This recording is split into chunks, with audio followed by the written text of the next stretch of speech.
Yo, what's up world? It's your boy Philochko here, and this is my second video today on this channel. I'm really trying to get this channel out there. I really want to do more things. And this is going to be a new playlist where I answer questions. And if you want to ask me a question, you have to go to vk.com/Philochko. Check the description of this video to find out more. And today's question, I gotta put on my reading glasses, nigga, is from Alyona Pavlienko. She's probably Ukrainian. And she asks, Philochko, why do American ghetto girls have so many kids? They don't use contraception? And I will include her link in this description as well, so you don't think I'm just making these questions up, because I have fans and they do ask questions. So, let's get to it. Before I even say anything, let me just show you this video. We tried to help them, and I think several other agencies, you know, with paying of her rent and the paying of her utilities and stuff, you know, did more than their part. But Adams says her life didn't start to fall apart until social service agencies got involved. Her fiancé, Gary Brown Sr., the man who fathered 10 of her 15 children, was arrested, and Adams says she was left with nothing. I don't have any clothes. People been donating food just around here, just helping me out with food, and I don't have anything. We called the Department of Children and Families to see what they've been doing to help. DCF says Hillsborough Kids Incorporated has been helping by paying Adams rent, even providing her furniture.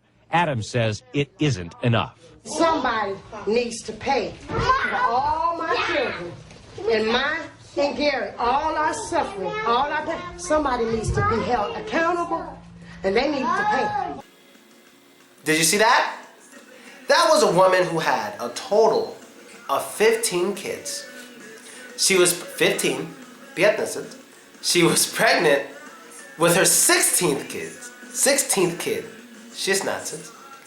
And she wants people to pay for her kids. Now, I know a lot of people will look at this lady and say she's stupid, she's crazy, she's retarded, why don't she just close her legs? And you're right. All that stuff is absolutely correct. I agree with you fully. She's stupid, blah, blah, blah. She shouldn't even have those kids, you know? But it's also not just her. It's also the people around her, most likely who helped raise her and taught her this way. And like the circle of life thing. That's when something happens in your family. Like your mother does it, then her daughter does it, then her daughter does it. And it's something I've noticed even in my own family, because I grew up in a ghetto. And it's like this. At least it was back then. Having kids in America, at least when I was growing up, it might be still this way, but I'm not sure. Women in the ghetto saw kids as money.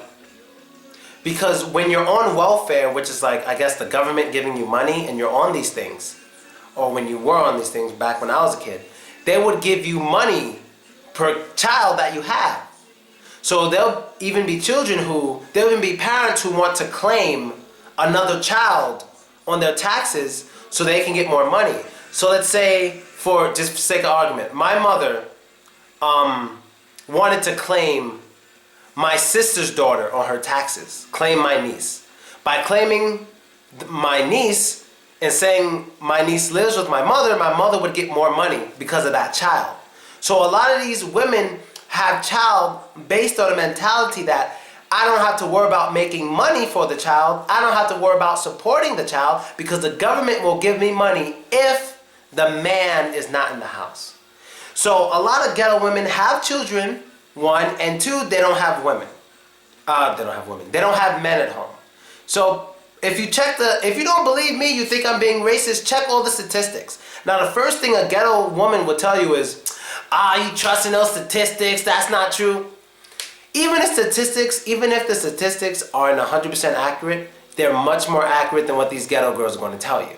Because census and things like that, they go around collecting information on the country, and they bring this information together and they show it to the people to show what's happening. Now, me growing up in the ghetto, I surely don't believe that statistics are out to make black people look bad. Because when I was growing up in the ghetto, where mostly black people were, it wasn't the news or the media or census around scaring the fuck out of me or getting everybody pregnant. It was them doing it themselves. So that's bullshit. Don't let them tell you that. It's bullshit. Only one thing I can say that kind of like the police and the government kind of spreads a false truth about black people is the whole drugs thing.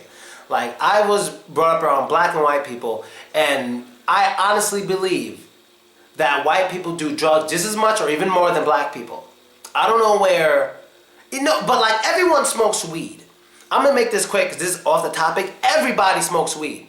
Black, white, everybody does that. I don't know why that's called the black thing. That is ridiculous. Because everyone smokes weed. I don't, but if it were legal, I probably would. And I'm not a liar. I've tried it before, but it's just really not my thing because I don't like coughing. Like, and weed makes me cough, so I don't do it. But everyone does that, but blacks go to jail much more for it. I would admit that. Maybe they don't know how to hide it, or maybe they're just more police in black areas or something, but it's all around. Drugs aren't a black thing, and actually, I believe, but I'm not sure, but I believe white people on average do stronger drugs. Because when I hear like one of my black friends trying crack or cocaine or something, I'm always like, the fuck is wrong with you? But when I hear like one of my white friends tried it, it doesn't shock me because I'm more used to hearing my white friends try these hard drugs than my black friends. Like, really. And if you're a friend of mine, you're listening to this and you're American and you're white, you know what I'm talking about. So I'm not being racist here. This is just how it is. Black people tend to just do more stupid shit, like beat up people for no fucking reason, but get to that later. But they don't have the right mentality. Now, she asked about why don't they wear contraceptions? Like, why don't the men wear a condom? Because they don't give a shit. They don't give a shit. They don't care. It's like, I just want to fuck you, I'm horny. They have sex. It's like the average ghetto woman in America doesn't consider, it's like they see having a baby like having a cat. Something like that. Like, oh, I want a cat. Oh, and then they have sex with somebody to get pregnant. Oh, I'm pregnant. What am I going to do? It's like, it's so rare to find in the ghetto a woman who prepared for a baby. It's like they all just have the babies, then worry about taking care of it after they had the baby. So it's like, when they're having sex, they're not thinking about, oh, I might get pregnant, And if they do think about it, it's like, oh, whatever, I'll just go on welfare, the government will take care of it, and I'll kick this guy out the house, or something like that. Or sometimes maybe they think, okay, me and this man, we're going to raise the baby together. But he's a fucking asshole. And odds are she started having sex with him without a condom within the first month they met. Because like I said in my other videos, the average ghetto woman, especially, I'll teach the difference between black and ghetto in another episode, but black women in general here in America, 70% of them with children like aren't married or will never be married.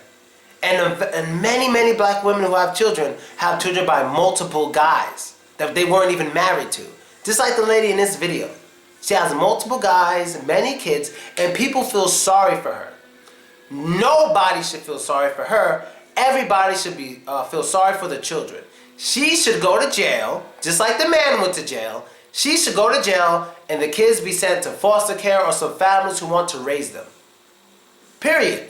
Because people are so worried, oh, the kids want their mom. Of course the kids want their fucking mom. Even if she was abusive, kids still want their mom because that's natural. You want your mom, you love your mom, you want to be near your mom. But it's obviously not the best thing for them. What matters is the best thing for the children. They need to, even if the children don't understand, it doesn't matter.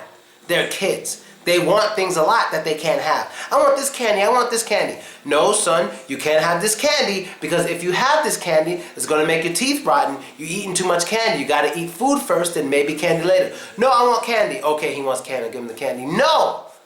It's not just about a kid's happiness. It's about what's good for the future of him and what's good for the fucking future of the people around the fucking children. Because odds are, these kids growing up with this ghetto asshole are going to grow up to fucking rob my children in 20 years. That's what's going to happen. Those girls are going to grow up to be ghetto-ass girls fighting people on a fucking bus for no reason. This is how it happens. Families. Black people here in America, and especially in the ghetto, we have fucked up families. I have like 3 brothers, and we all have different mothers or different fathers. And it's like, what the fuck? We have it's just fucked up. It's just so, it's fucked up. So once we get our family situation together in the ghetto and in Black America, our situation, the way we are in America, will be much better. But our families is the #1 problem with us. No one plans for babies. They just have babies by accident and shit. So sorry for being so angry, but this is my answer to your question, and that's really it, man.